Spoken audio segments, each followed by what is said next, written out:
Hi, guys. Hello. Hello. Good to see you. I've been looking forward to this. Likewise. Yes. Likewise. So we're getting together today. We're 2.5 weeks away from a performance. Crazy. The Mahler Das Lied von der Erde, which we're doing here at Shelter Rock on Sunday, August 3rd at 1:30. First, how's your summer? Great so far. Yeah? Relaxing, going by way too quickly. Yeah? Way too quickly. Yeah. Pretty good. Pretty good. I'll normally be like somewhere with no air conditioning singing a lot, which is great. But I got to sing a little earlier in the summer, and now I'm having a summer, which is nice. I saw you at the beach. I Yes, saw your yes. post. I know Yes, where, yes. I We know know where you've been. We've been Yeah, the trailing you. pictures. We know where you've been. So I'm sitting here with Billy Huyler and Brian Jeffers, the two soloists for this extraordinary work. So I gave him a little advance warning. I said, I'm going to ask you to tell us something that you would like everybody to know about yourself. You want to start? You want me You to want to start? do something? Sure. I don't know. I do try to make people laugh, but not necessarily in like a clowny way. I do try to lead with humor in general, which I think has led me to do a lot of character stuff, which is nice. But I just kind of I like finding not just the good in things, but the funny parts of things, which I think can help us find the good things, which is nice. And it's just there's a line even in the Mahler. I was going to go there. They're like, you have only 100 years, it might as well be fun and funny. So I always try to not take things too lightly, but find the funny things for people to laugh at in any situation or while you're working, that kind of stuff. Were you a funny kid? I think so. I was always dancing around, but I had two siblings about 3 years younger, so I'd always be kind of parenting them, play parenting them. So it really depended on what was happening. I'd always dance to the Weather Channel. That was always something I was doing. Mm-hmm. My siblings would also try to entertain my parents' classes because they were teachers, so we were always kind of hams. I have grandchildren, as you know now, Yeah. and I find that I'm doing the most ridiculous things. Oh, with them. I mean, I see how parents, and I was raised with, I had 4 siblings, 4 boys actually, Crazy. But we didn't really entertain each other. But here, I feel like that's kind of my job, especially at this age, to entertain them. So it's fun to find that kind of part of it. And Billy. Oh gosh. Okay. So I've What's the as thing you we know, should know? I've thought about this. I think something that is kind of definitive for me is that I have always had this love for travel and meeting new people, especially through travel and new experiences. I'm an only child, but I was always an extroverted child, so I was always kind of feeling like I wanted to meet people and have people to play with more, I guess. Something very cool that my parents always did was they were very okay with me going out and trying new experiences, especially if it involved traveling. So we went to Italy when I was young, and then my friend growing up, her family was Romanian, and I would go to her grandfather's grappa farm in the middle of Romania. I did that for 2 summers. I was 11, 12, something like that, which is so young when you look back at that. That's so great, But though. in the moment, I was like, oh no, I'm an adult, I know everything. But that, being immersed in that, kind of really immersed in that experience, just made me fall in love with travel and meeting new people. And so my goal is I've been to every continent except Antarctica and Africa. So Antarctica seems a little bit not feasible, but I really want to try to go to Africa at some point in the next couple of years so that I can say I've been to every continent. So yeah, that's I think the thing that would come to mind. Cool. So do you think that fed into your pursuit of music because music is so connected with people? Yeah, I think so. I think I was a shy kid when I was really young, very shy, which is shocking to look back at now. And my mom was kind of like, that's not going to work for me. And so she was like, we need to find something so that this kid opens up a little bit. And I really fell in love with performing, weirdly. And I think because my cousin was doing it, I just thought anything she did was very cool. And so because of that, Was she a singer? Or? She was a very good singer, musical theater. And I started to do community theater. And then I started doing it, my mom started doing it, and then my dad started doing it. So the 3 of us were doing community theater together from the time I was 5. We did that for many years, and that's really where I fell in love with it. And yeah, I guess it is kind of connected, that kind of hidden extrovert quality that I didn't know I had through theater, then kind of fed into everything else. And it kind of gave you a family, right? 100%. 100%. And did you do musical theater as a kid, or I was a band kid, so I played in the pit for a few of them. which instrument? Trumpet, because I think it was much less rehearsal, and I was just already doing like marching band and jazz band and everything else. So I did that, but I was also in show choir and choir. I ended up having to take health like my senior year. They were very nice about like, okay, if you want to do this, let's like figure out when you can do the classes you have to take. But I was always performing in high school, so I never got to do it on this stage except for like a choral and maybe sometimes solo. But I did get to like, I think we did Guys and Dolls, Cinderella, and like Seussical. So we got a very odd array of different things, and it was just my band friends playing in the pit with my choir director directing. So it was just this kind of fun, like you got to see her a little more chill because we were the band, not the choir. Like, so it was just like a fun time. And then even when I got to college, it took me a couple of years to even audition for opera. She's like, well, what are you doing here? Like, it's like, she was like, you have to for a grade. Because I was just like, I just want to sing. I don't think I really had any idea what that meant. And I'm like, and especially in that environment. And so that helped a little bit. But yeah, I was much more of a band kid, but I was a much better singer. My friends were in band, and then I made friends in both, and because the rooms are always next to each other. But yeah, once I got to college, it was more of a, okay, let's pick the one you're maybe gonna make a living out of. I would not make a living out of being a trumpet player. I'm not even sure I could. I don't know how many notes I could still play even, but it's been a while. But this was a way to like, okay, really focus in on one. And then acting took me a long time to really get into the fact that you're like just doing what you would do by yourself, but like everyone is watching. So like, it's an odd. I was taking a lot of theater classes with theater majors who like knew kind of what to do in the class, and I was just kind of like the music kid, like figuring out how to like be on a stage.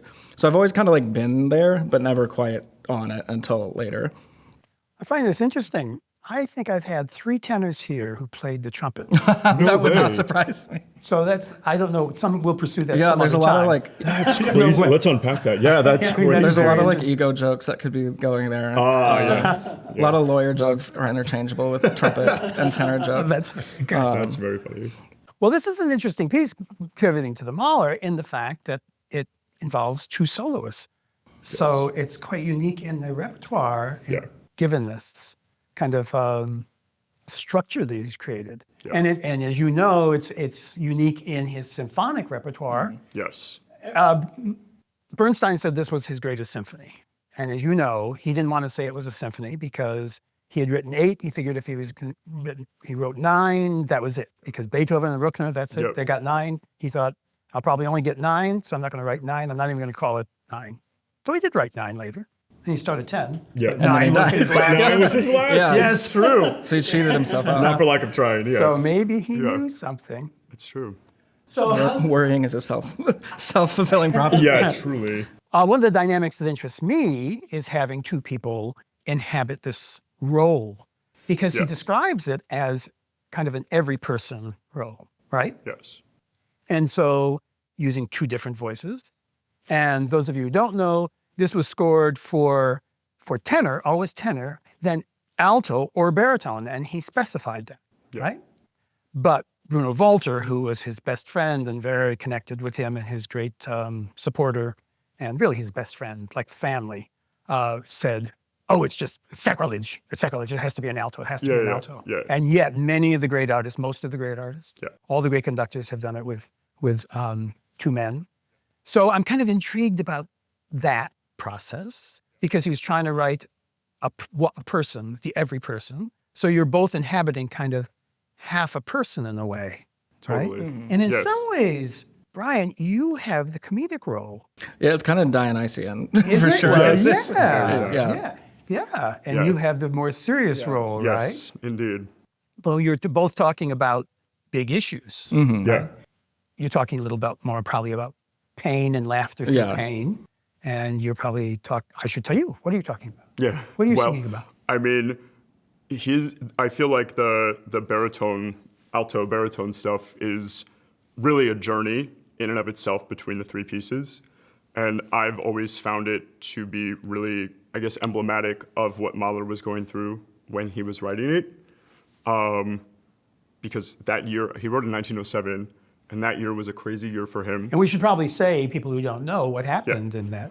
Well, so three big things happened, both personally and professionally. So he resigned from his job in Vienna. Well, He didn't really resign. he got pushed out. He got pushed out. He got pushed out because of anti-Semitism. He officially resigned, and it was unfortunate because he had been dealing with this for years. And it finally reached a point where he said, I don't want to do this anymore. This is insane. And so he was pushed out of his job in Vienna. See, I would say that we'll do all three, but Yeah. I think that's his perspective.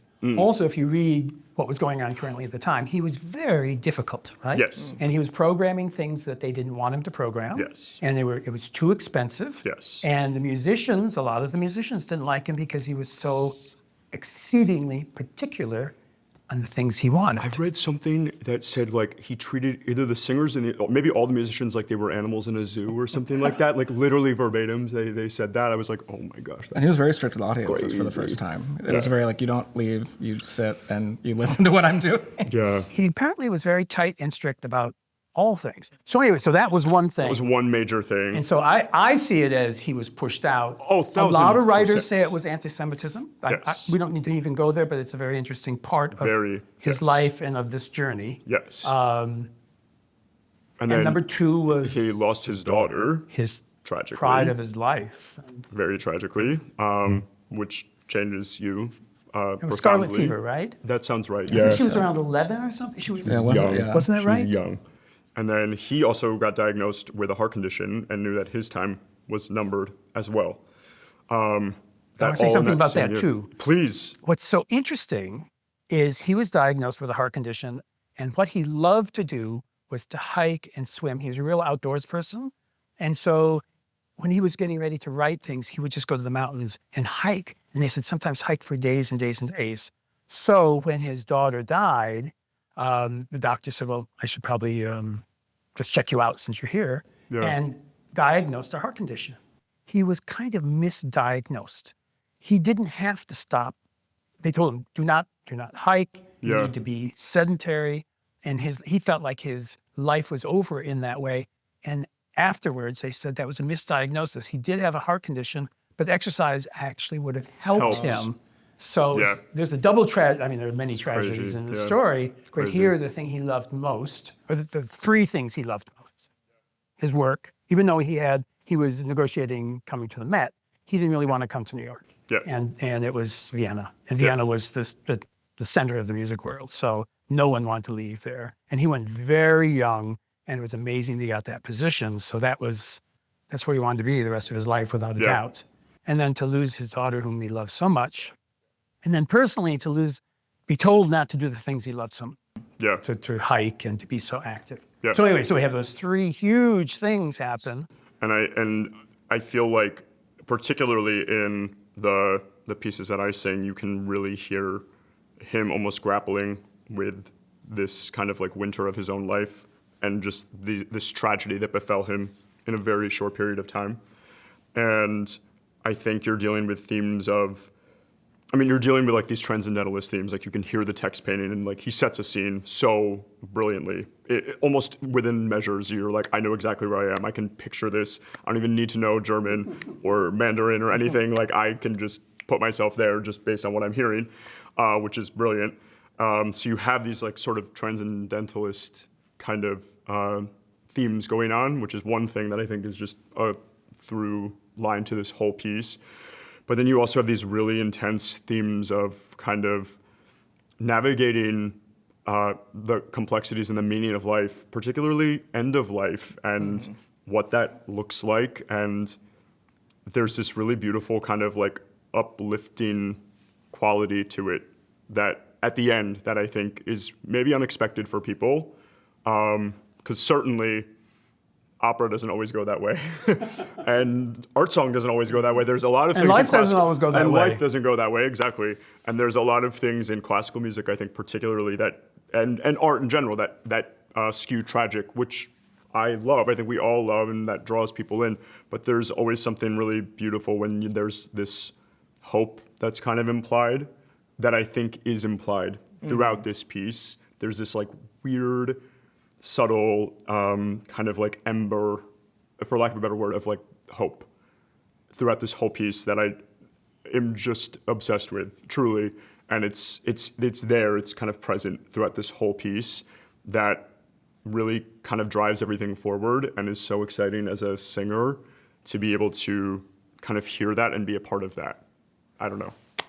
There's so much to say. There's so much to unpack There's there. so much to say in that, yeah. I will share that I've been studying this for months, putting this together. And I marked the score, and that takes me months to do. And when I got to the last page, Yeah, I know. when he goes to the mountain, Yeah. I sat and cried. I know. I just wept and wept. I think it's a positive piece, so I'm glad that you Totally. respond that way. Some people say it's so hard and it's so tragic. There's so much pain here, but I think it's very hopeful. But he was interested in transcendental issues and existentialism, Yes. and all of his symphonies deal with these issues. Actually, everything he writes, Yeah. right? And he was an intellectual. He wasn't a religious man, but he was, I think, intellectually curious about life and kind of the big picture things of life. Yeah. So I'm glad that you found those. In some ways, I think that's the humor that you have. Totally. He puts the humor in, and there's a lot of beauty. There's a lot of beauty, and then it always kind of turns to the underside. I think it's filled with hope until it's not, and it's usually in the last 3 lines of one of the poems, and at the end, I think it's extraordinary. That's why I'm doing it, Yeah. because we're a religious institution here and exploring all sorts of different issues about life and death. And Totally. I think this is an incredible statement of someone who's gone through terrible loss and can put life in some sort of perspective. Totally. Have you found it emotionally moving like that, or? Yeah, because like you said, a lot of mine is laughing through the paint, which he literally says at some point.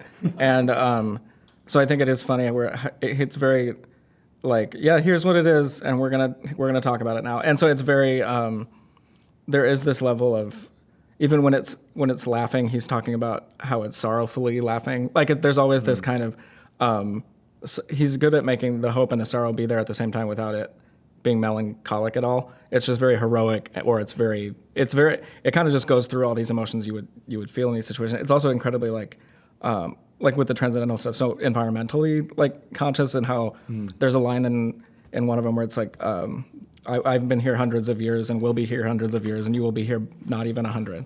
And so like, and it kind of shades them on how we spend our time with the small amount of time that we have with everything that is here and has been here and will be here after us. So it's, especially back then, was a very advanced kind of thought to have in the early 1900s. So it's, and of course it's even more amazing to think of how old that wisdom is to like the 5th and 8th century where the poems are from. So it's always been this idea of you have to take care of what you have, you have to enjoy what you have, because you may not have it, but other people will, and other people have for a very long time. And I think you say that's a very interesting key, because even when, for instance, when he talks about love and all how love is wonderful, he really celebrates it until he turns the key at the end and says, but I'll never have that again. Yeah. But he embodies that joy, and it is a work, I don't need to tell you, and you're going to have to go through the process, that there really are, you kind of plummet sometimes where you go, you're so external, and then it's just wham. And to me, those are those moments where we've all gone through severe loss, and you move on, and then sometimes you're doing something and you're having a good time, and then you remember.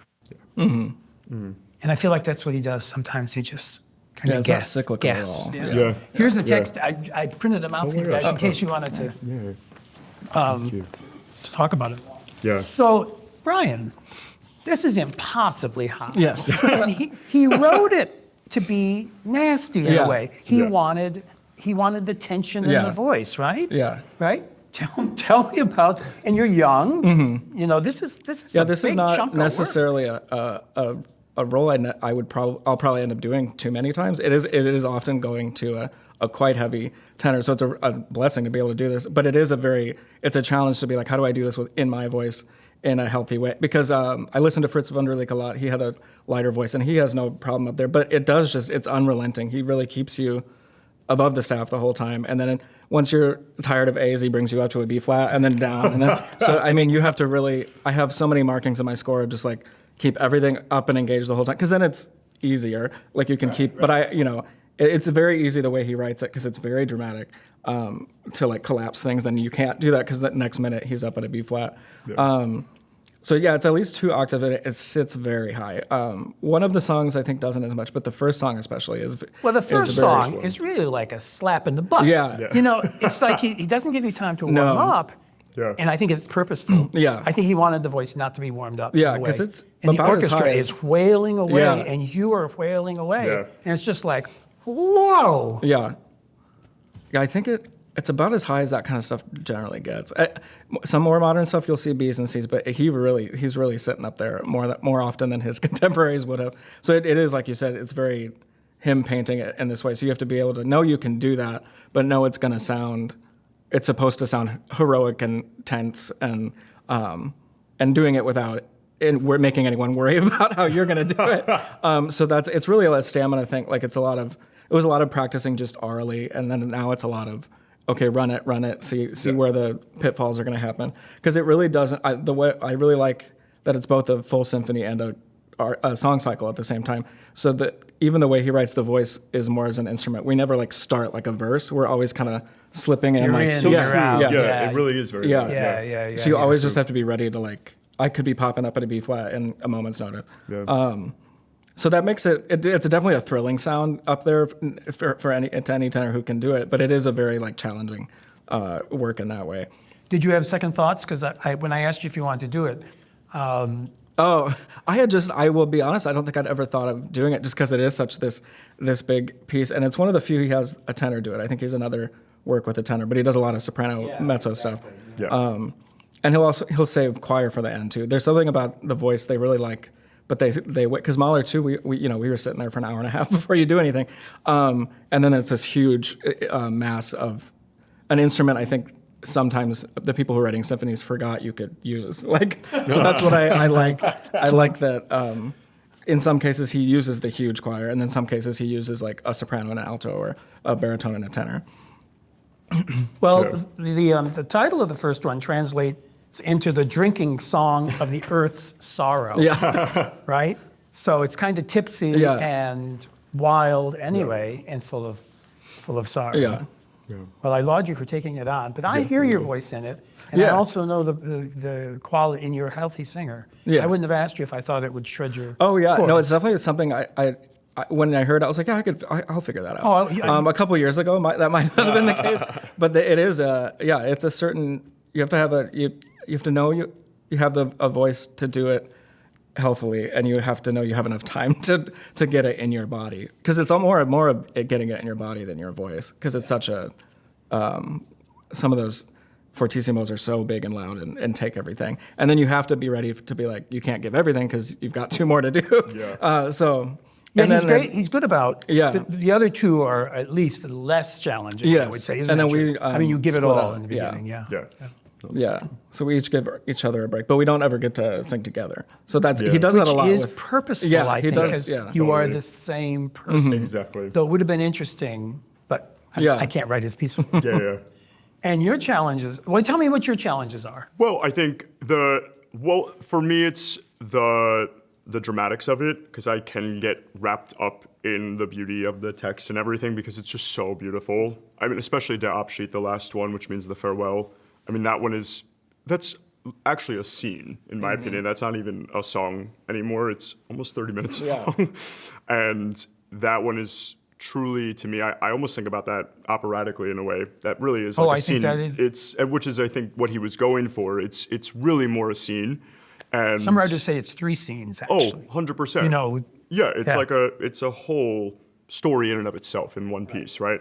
And so I think part of the challenge is to not get too wrapped up in the beautiful intensity of what's being said, because it can do that to you, and the music is so stunning, where there are times I'm singing it and I'll just blurt out like, oh, it's so beautiful. Like, I'm just like, oh, this is so good. Like, there's just these moments where you're just like, oh my God, I can't believe I get to sing this.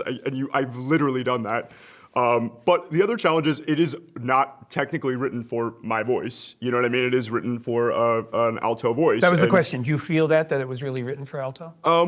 Kind of, yeah, in a way. There's just certain things where, at least for my voice particularly, like I'm on the lower side of the baritone range, where, you know, he has these moments where, especially in the last piece, where you're supposed to like float these Fs, which I'm not loving floating an F. I'm navigating, am I gonna do this in head voice? Am I gonna do this? How am I gonna navigate this? Because for a mezzo or an alto, it's a different. Commonly in their range. Yeah. Yeah, that's in their range a little bit more. I'm with you. I don't want to get too sidetracked. Yeah, no, but it is please. interesting. Many of the altos who have recorded it Yeah, are the heavier voice, totally. and I think it calls for that heaviness. Yes, Right? absolutely. I think he So, wanted that. I think just as he did in a tenor. I think Yes. he purposely gives you that F. Totally. Right? It's to challenge us in a positive way. I would say it's to make an unearthly sound. Yeah. Whatever that sound is. Yeah. Also that. I don't think hopefully it's beautiful, but it's beautiful in its own crossed. way. Yeah. I think that's Totally. his. The tenor in Carmina runs into that, where like that his job is to sound like you're on fire. Like Literally, yeah. yes. I mean, it's not supposed to Literally, be. yes. It's pretty, but it's not supposed to be like Yeah. the pretty maybe people are thinking. Yeah. And maybe with the subject matter, maybe you are hanging on by your fingernails. 100%. 100%. You know? Yeah. I didn't mean to interrupt when you were talking. No, you're right. I literally agree with you completely. Yeah. From a conductor's point of view, for Yeah. your part, Yeah. oh my God, these long phrases. Yeah. Yes. They go on forever. Oh, I know. He is trying and does, I think, stop Yeah. the clock. Yes. And I'll say for our audience, it's kind of, he created his own sense of how to write this down because he wanted a time of senselessness. So he even said, famously, I don't know how I'm going to conduct this piece. I don't know how anyone can conduct this because it's not really in bar lines, and sometimes it's in 3/4, which gives the 3 pulse, but it's actually in 2. I mean, it's just he messes with everything to take away all your guideposts. Yes. But for you, Yeah. then he gives you this line, goes and goes Yep. and goes and Yes. goes and goes, Yeah. which is so beautiful. It is. But technically, it must be Yeah. It's. very challenging. I'm thinking about just like being really cognizant of the breath work and all of that and being intentional about when I'm breathing, how I'm breathing, how much air I'm taking in, how much air I'm letting go, which is actually the bigger thing in my opinion. Yeah. It's really easy to, especially if if you're getting wrapped up in the beauty of it or even when it's in a comfortable part of your range, almost that's sometimes where you let the most air go because you're relaxed, there's something yeah, conversational yeah, about yeah, it and yeah. you're chill and you're like, oh, I'm fine, I'm where I want to be. But then next thing you know, you're like, I have 5 more things to say in this sentence and I can't breathe in the middle of the word. That's going to be crazy. So yeah, that's definitely been a challenge. It's like a different way of putting it in your voice and your body, like you said. It really is. There's something so athletic about this piece. I mean, singers talk about this all the time, especially classical singers. There's something so athletic, I think, about what we do. And a piece like this, you're reminded of that as a singer.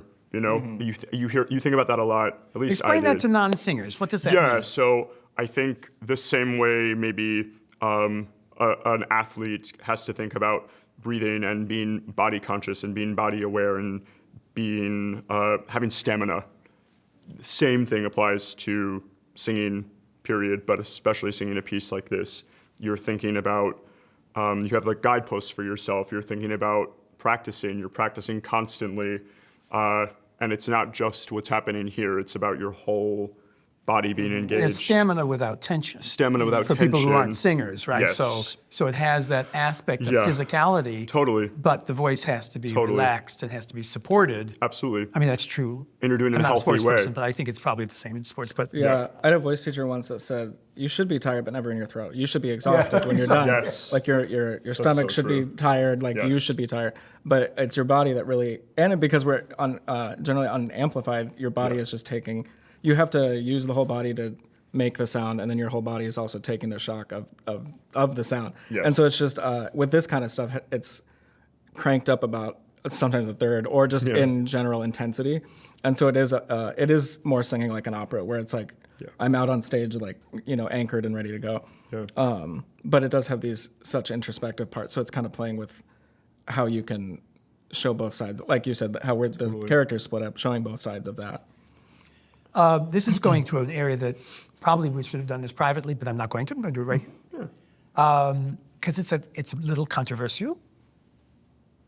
So, because of the size of the orchestra, I mean, this is such a huge orchestra, and the room where we're going to be performing, which is very live, I have wondered if you want to be mic'd or not. And there's so much that's so subtle that you want that text to carry, and also to save you a bit. And you both have very strong voices and can sing through the orchestra, but there's no need to. So that's an area I wanted to talk to you about, and I hadn't decided whether I was going to do it here or not, but that is the issue of whether we should use sound reinforcement in this, because it's such a huge orchestra and also because of the facility where we're performing it. And the text is so sensitive and so vital. These pieces that are so text-driven drive me crazy because I don't want people so focused on the text here. I want them to be able to really get it from you, and yet that's a huge thing. That's going to happen, but if we can, it's another language. Yes, and it's another. And if we can reinforce that in some way. So anyway, do you have an initial reaction to that? Are you horrified? No, I don't think so. I mean, like we said, it's a great live space, and the way it's shaped, and with that big of an orchestra, sometimes you do at least have to mic for like recording purposes or for balance stuff. But I think for the most part, especially at least in this setup, Billy and I are pretty good, we're generally good at like. I'll sing, and sometimes like if we're doing like a more poppy thing on Sunday, I might have it kept in the house. But it's generally a lot of the times, if you see mics, it's either space dependent or like just being recorded. I know like I've done some big oratorios and some big like 2,000 seat halls where they'll like floor mic us even, and so they're like they're not quite hiding it, but they are like even the Met reality pretends that they don't know mic. how to mic. We all too. know that the mics are there. Please. So I'm a little more proactive and say if you're micing it, I don't think that's if you're going to do it. That's a decision, not a bad decision. Even the Met can show their mics rather than hide them if they had to. Though the singers are sensitive about those issues. So that's something that we'll figure out when we're in for the dress rehearsal and see how that feels. Totally. Good. Yeah. I had a little. So this is, as I said, this is really text-driven. Do you speak German? Not fluently. Yeah, it'd be easier if I did. What's it like learning this? Oh, God. German is funny because English is a Germanic language, which I'm always reminding myself. And so it is funny because you do have moments where you go, oh, of course it's that word. Of course that's that. It's almost the same in English, or now I see where that is deriving from. But German is so tricky. There's, 6 articles? Something like that? There's 6 different ways to say and the, which is wild to me. So the tricky thing, I think the hardest thing for me about German is I love the Italianate pure vowels, and I'm always thinking about those. Even when I'm singing English, even if I'm singing pop, I really have to think to myself, like, what's the root vowel here? Right, what's going to carry that sound? What's going to carry the sound, right? Because at the end of the day, we have to think like instrumentalists in that way. What's going to carry our sound, right? And with German, not only is it consonant heavy, but you have so many mixed vowels. And it's tricky because it's harder to find that kind of root vowel that's going to carry, especially when you're holding it and sustaining it. And I have a voice, this might be like a tenor, baritone, bass thing, because I know talking to sopranos, mezzos, they love E vowels. I hate an E vowel. I don't know how you feel about this. It depends on where, yeah. But I hate singing in an E vowel because it sounds so small to me.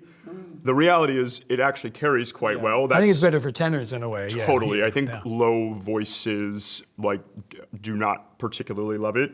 But with German, like the kind of ü and the core vowel is really an E there, which for me is not my favorite thing. But it's good because I don't like it. It's forcing me to kind of embrace it a little bit more and navigate that. And the consonants of it all, not having it be choppy. which I would imagine is Yeah. maybe even harder for you because Because yours. there's lots of ZTZs and TZZs. Yes.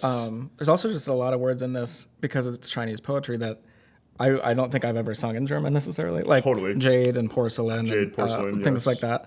Yeah. So they'll sing, it's kind of like when you do Falstaff and it's Alice instead of Ali. Yeah, like it's a lot of that kind of stuff Yes. where you're like, oh, I know that word, but that's not how you say it. Yeah. So it's learning, because we all learn this kind of basic vocabulary of a lot of love stuff, a lot of like this nature stuff that we'll be singing. So a lot of it is obviously we know, but they're going through it the first time. I was like, oh, there's a decent amount of German words I've Never not touched before, sung yeah. before. Yeah. And so you have to figure out how like making that sound natural in the words that you do know, especially because you don't speak. Well, I don't speak it.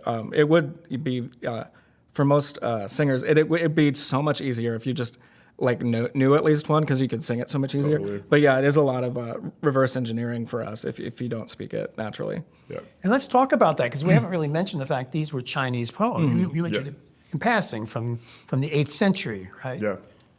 And then they were translated, and he used the translations, and then he sort of refigured them. I find that interesting because I think that's part of his intellectual pursuit and his curiosity about life and Yeah. all of those things. But it's that he something only reached a few people of that stature could probably get away with doing, and he did obviously very well. Yeah. But like just taking someone like translated older stuff and just being like, I'm going to add this and this, and because he knew what he was doing, it works out so well. And apparently, I didn't know Bethke, who was the German who translated them, and it was called the Chinese Flute, and it was from, I forget, I think there are hundreds of authors. He only used 7, right? Yeah. He used 7 of the authors. But they give a real flavor of kind of Buddhism, Buddhist thought in there. And I think that maybe that was part of his intent, just because of the texture and the kind of the type of thought that Yeah. those poems embodied. Yeah. And I will say, for folks who are interested, on the website, there's a link to the text, and you can read the text, the German and the English. And I've urged people to do that. I also gave it to the orchestra and suggested they do it. And got some interesting responses because orchestra players don't usually, if it's text-driven, yes, Yeah, they don't. but they're not that serious. And I said to them, you almost need to know every word in this because there's so much painting here, and you are really embodying the text, Yeah. and you have to know what that text is. So some of the players came back and said, oh, I can't believe some of the stuff that's in there. It's Yeah, because amazing. we're blessed It's in that we amazing. get to inquire our voices. We see at least a reduction of the full score. So as an instrumentalist, like or in pit orchestras, things like that, yeah, they're not gonna have the words. They're not gonna. So it's very interesting for it to be such a both vocal and instrumental work Totally. together. Because it is a full-fledged symphony and a full, insanely large song cycle. Song cycle, So it exactly. is both at the same time, which is not wasn't really done to this level and really isn't any like it's very unique in that way. Yeah. When you sing When the Sun Comes Out, the big, and the orchestra has a big crescendo. Again, it's one of those moments I just can't take. And the Yeah. orchestra dies away, and you're in full voice, finding the sun behind all of this terrible Yeah. tragedy. Yeah. We had rehearsal last week, and they got there, and they were still playing fairly forte. And I just said, stop! Oh my God, that's where the sun comes out. Yeah. Just go away. And I said, write it in your score. Yeah. The sun's coming out right there. Because there's a surprisingly amount of those moments in this too, where because there are so many demanding large full voice parts, but he does really drop the orchestra out sometimes. Totally. And Oh my God. Like so, there's only a few where it's like, oh, I have to be ready, but there are so many where it's like, no, I want this to be featured, and he makes it easy for you to sing even lower than maybe you're used to with having a sparser orchestration, and then he can bring it because it's such a wide-ranging work. He'll bring the heroics back in, but It's really, some writers have said it's really a piece of chamber music because so much of it is really reduced Yes. orchestration. Yes. So it's interesting. It's this monster orchestra. Yeah. And right before the first rehearsal, the night before, I go through the parts in my head, and I thought, oh my God, I don't know the tuba part. Oh my, where does the tuba play? How can I not know this? So I got the score out. This is like midnight, and went through the score, and then I do have the parts, and I pulled up the part. The tuba plays 8 bars. But comes in the most important moments. Yeah. So, in the same thing, some of the other instrumentals, trombones, they're blasting away for very short periods, Yeah. but it really is a chamber work, other Yeah. than the first movement and the horses. Yeah, the horses. Yeah. Which is crazy. That text has been challenging. That is, Yeah, it's a but that's mouthful. wild. It's wild. That's wild, Yes, wild, it's wild. wild. And this is one of the movements that talks about love, and we have the girls sitting, They're picking picking flowers, lotus, and blossoms, everything yeah. else. And the boys are on the horses, and Yep. I'm telling you, those horses ride. Oh, they ride. There you go. Yes, they sure do. They sure do. And after the orchestra Yeah. was going through, I said, you should be pretty sweaty by now, because that's what he's doing. Yeah, and of course it's like it's like the most crazy words at that moment too. It's And like, a lot of them. A lot of them really clustered together. fast. I'll be just walking around the house, Yeah. just saying that text like a crazy person to myself over and over and over again. It's crazy. It's crazy. So given all of this complexity, for those people who don't know this piece, what's your suggestion for preparing? What kind of ears should you bring in for your first time listening to it? Or should you prepare? How would you prepare as a listener? Do you have insight? Bill said, my husband said, oh my God, if people don't know what they're getting, they're going to be like against the back wall when this starts. Yeah. Do they realize what they're getting themselves into? This is such a piece. Yeah. That's such a good question. Yeah, I mean, if you're a fan of Mahler symphonies, you'll probably be pretty prime for it. Yes. But it is very, especially right away. It really, you will know when we start. Yeah. But he does, and there's moments of that throughout. But it's like an hour, so it's a lot Yeah. packed into this hour. But I really notice, especially with composers of his time, you can really see where like the film music that I loved as a kid really took from these composers, gosh, yes. because that it is this. It's some of the biggest, most heroic bass orchestrations that there had been to that point. I like to say if Beethoven had access to an electric bass, God knows what would have happened. Yeah. So once they were given this permission to use 12 horns, and it gave this, it gave both the symphony sound such a bigger thing, and it has all this just dramatic, like you could put a silent movie to some of it. It's just this very dramatic storytelling music, essentially. From beginning to end. Yeah. Yeah. Really. So I will say, as much as it's heroic, you know that it calls for a mandolin. And there's a section where it's just mandolin and celesta and a few yes. strings. Yeah. I mean, that's how the broad range of it. Yeah. So if you didn't really know this work, should you come in and follow the text, or should you just close your eyes and go for a ride? Or, how would you? There's something so awesome about the idea of just being completely receptive and kind of like unprepared in a way for this experience, because it's so singular, in my opinion. So Yeah. there is something to be said for just kind of walking in and seeing what happens and how you react to it. But like you said, with something so text heavy, it's always, as an artist, it's always, but I get why people do it. You don't want everyone sitting there looking at paper the whole time. So, and the text is so beautiful and so important.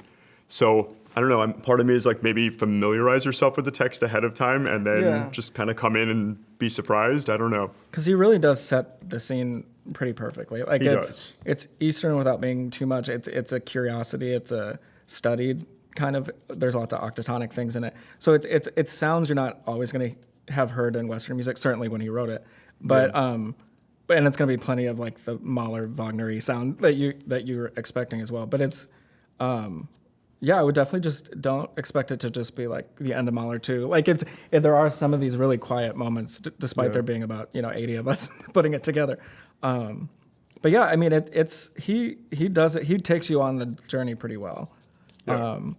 But yeah, because you could listen to one and then look at the words and be like, oh, that makes sense. Like that story makes sense. Totally. Like the way he has done it. But if you like really want to know the good thing about this is it's a lot of proverbial kind of wisdom. So we're not necessarily saying like, oh, this girl goes over to. There's a couple of moments. Yeah, there's like not that, a narrative. But there's right. Yeah. You get general sense. Yeah. I've toyed with this, and also Music Sunday. I talked about doing this, and this is just the conductor and me having people come in and just experience it, and then giving them the text as they leave. But that's a little too controlling, I think. And I think people have to have the option, because I would like people just to absorb it, and because we should say that it's in German. You'll have the translations in English. I think it might be helpful to look at the text and at least come in and know that there's 6 sections. Yeah. know the general sense of the 6 sections. What's happening in Yeah. the first one, what's happening in the second one, for instance. Because they're all very different. Yeah, Yeah. is it They about are very love? different. Is it about whatever it might be about? Yeah. And maybe that's a way to kind of jump into the piece. Yeah. And I'm sure this is happening with you. I didn't know the piece very well. I mean, Yeah. I knew of it, but I didn't know it very well. Same. And now, after spending the last 2.5 months of my life in it, I feel like I'm just getting started. It is 100%. so much to it. And the great conductors all love Mahler and they love this piece. Yeah. And I can understand why that is, because each and every little moment, there is something that's kind of extraordinary for a conductor in what he's doing. Yes. I keep finding new things. Truly, That was his- every time I open my score, I keep finding new things. Yeah. Yeah. Yeah, I know he passed before. Yeah. I know before it premiered. I'm sorry, I interrupted. Oh, no, I mean, Bernstein did some of it as well, which makes sense because he was such a proponent of his. But you can, having a conductor who's writing the music doesn't happen a whole lot. And so that's really, I'm sure, interesting and helpful to be like, oh, he would have been writing this knowing how to at least conduct it, which I don't think is always necessary. He said he didn't. Yeah, exactly. So for him to say that, that's Yeah. It's like, wow, it lets you off the hook. Yeah. And you also Yeah. think, oh, what the shit am I? like Well, how am I Philip- going to deal He with literally this? said, I You know, couldn't conduct this. Wow. Which is so funny. Philip Glass did that with his So funny. etudes. I think he got to 12, and he was like, nah, I'm just writing them now. I can't play those. But it is interesting for like Bernstein and Mahler being like these symphony directors as well as very propped up composers as they should have been. So it's just this. It's an interesting and helpful, I think, lens to have that isn't necessarily.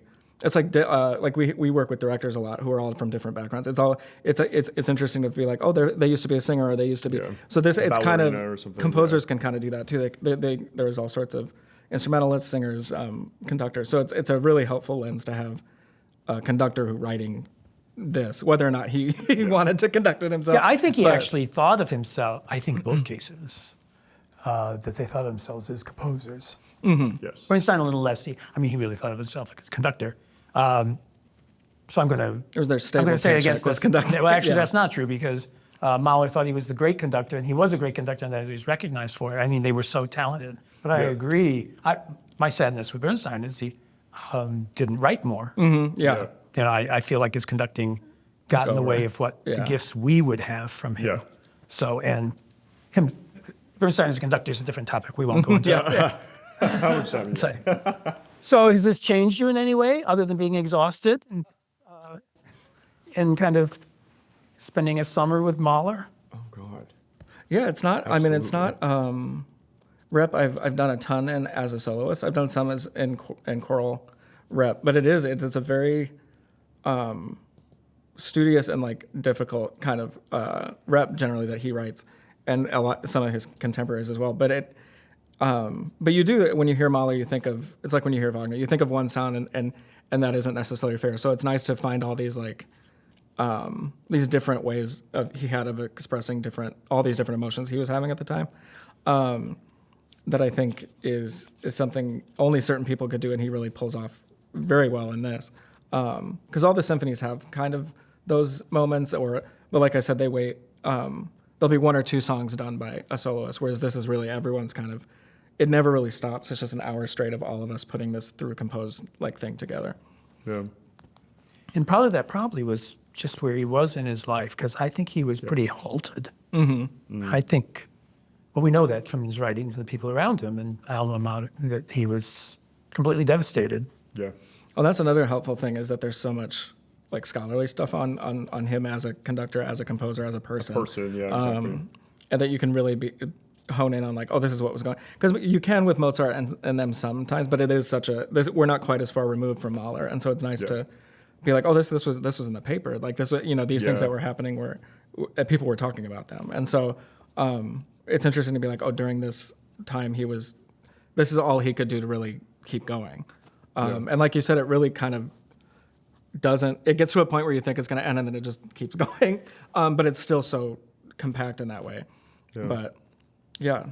And intimate. It interests me that he never heard it. I know. And I wonder what that would have been like for him, because it is so personal. And he is really, and he was a public person and he was a big personality. and he's just ripping off the Band-Aids. I mean, he's really saying, this is where I am. Yeah.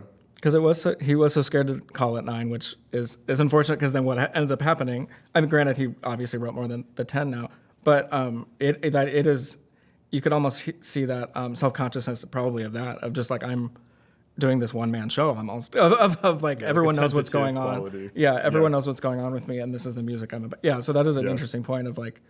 Would he have? It'd be like watching yourself on a big screen. Like, would he have even wanted to see that? Yeah. Which I think That's a question with that I his wonder. other Would he works have might wanted not to have been see as, it? Yeah. as Would that have been too much, too tight? I mean, I'm just crazy speculation in that way.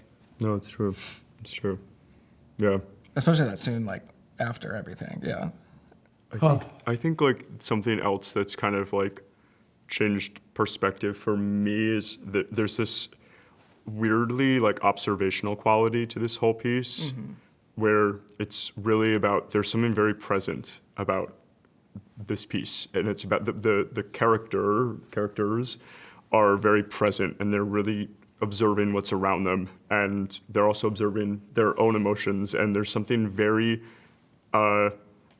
very meditative about this piece that I think is something that everyone can take away.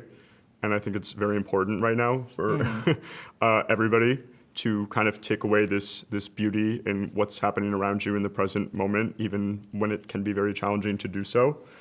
And that's something that I try to work on every day. So there's this weird serendipitous quality of getting to unpack this piece at a time where I'm trying to be more grateful and present, and I think we all are probably trying to do that. And there's something so human, so cliche, but there's such a human quality to this piece. Even before, when you said, he'll be saying all these positive things and then just something, I'll never get that.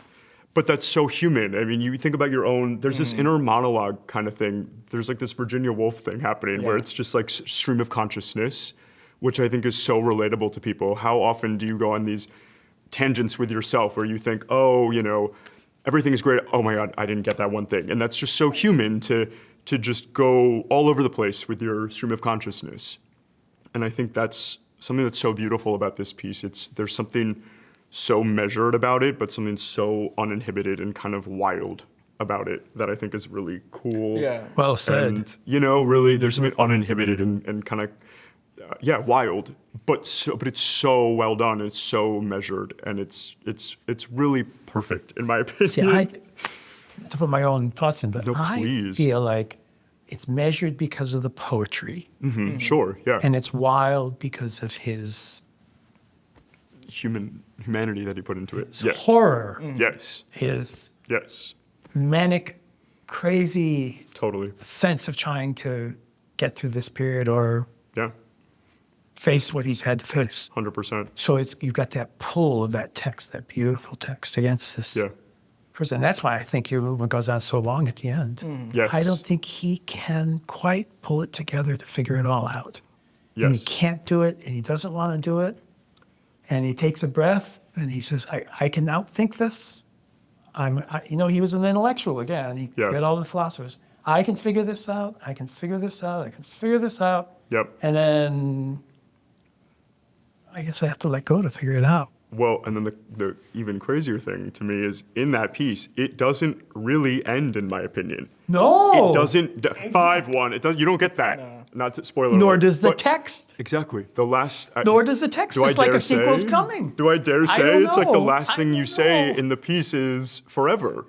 The last thing that's said is Avish, which is. I don't know how much we want to give away, but we have Right. to. We're there. Yeah. He goes to the mountain. What's he sees? Right.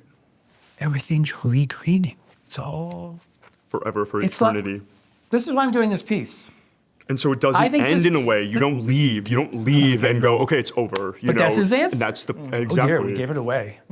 Sorry. And Song of the Earth is like a very simple title, but it really says exactly what it is. It's earthy. It's a grounded way of thinking about. It's a very simple but grounded and profound way of thinking about the world. And it is profound, It is. your relationship in the world. Yes. And that the world has perhaps answers that we're looking for. Yeah. Yes. Nature has answers that we're looking for that we don't Yeah, it gives necessarily nature see. a voice in a way that I think I was obviously very inspired by the Eastern poetry because that's like we said with Buddhism, they were so well studied on suffering and environmental, like, so it just makes sense that he would turn to this kind of wisdom at that time. And then ending with this idea of like nirvana in a way, which is so, it's And yet so real. It's Nirvana, but it's real. yeah, it's wild.